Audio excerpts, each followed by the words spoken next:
Welcome to Kenton's videos. Enjoy the video.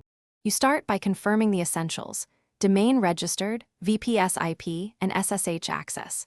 Connect now over SSH and run package updates. Make sure the web server you plan to use is installed.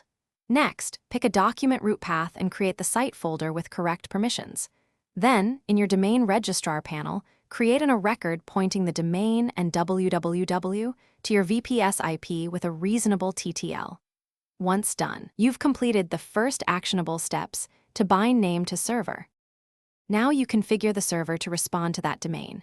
Create a server block or virtual host that sets the domain, root path, and logs. Reload or test the web server configuration to avoid syntax errors. At the registrar or DNS host, confirm TTL and any additional records like AHA or CNAME. Request reverse DNS if email or hostname validation matters. Also, ensure firewall allows ports 80 and 443, and check the service status. Once clean, request a DNS. Finish by obtaining an SSL certificate, use Certbot or another Acme client, and configure HTTPS redirects. Test end-to-end with curl, browser, and online DNS tools. Make sure HTTP goes to the intended site.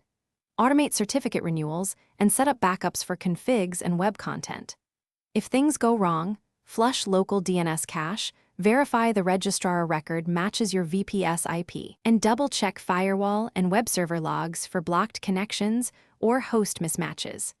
That one troubleshooting step alone resolves most issues quickly. Thanks for watching. Consider subscribing if we helped you.